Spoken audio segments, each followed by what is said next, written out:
মাইমাজুয়া থেকে 8 kilometre trek করে গাড়োয়ালে পৌঁছাতে দুপুর পার করে গিয়েছিল। চারপাশে রটনডেন্ডন গাছে ঘেরা ছোট্ট এই গ্রামটাকে তখন মেঘ চারদিক থেকে ঘিরে ফেলেছে। জনমানুষের থেকে একেবারে বিচ্ছিন্ন গ্রামটি টিকে আছে গাছ কাটা, পশুপালন আর খেতিবাড়ি করে। এখানকার মানুষ তাদের নিজস্ব নেপালি ভাষা ছাড়া কিছু বলতে তো পারেই না, এমনকি বুঝতে পর্যন্ত পারে না। সান্দাকফু ট্রেকের জন্য খচ্চর দরকার হলে আগে থেকে জানাতে হবে, কারণ পাহাড়ি জঙ্গল থেকে সেই সমস্ত খচ্চর ধরে এনে ট্রেকের কাজে ব্যবহার করা হয়।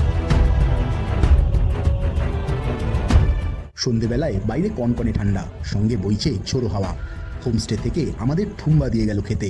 বাঁশের মধ্যে বিভিন্ন জিনিস দিয়ে তৈরি এই পানীয় ওখানকার মানুষের কাছে এটা খুবই বিখ্যাত। সহজেই শরীর গরম করে দেয়, যদিও আমার খুব একটা ভালো লাগেনি। তখন আমাদের গাইড পরশুরামজির সঙ্গে চিন্তাফু টপে গিয়ে সানরাইজ দেখার প্ল্যান হলো। 3 কিলোমিটারের সেই পথ উপরে উঠতে মাঝরাতে বেরোতে হবে ট্রেকের জন্য।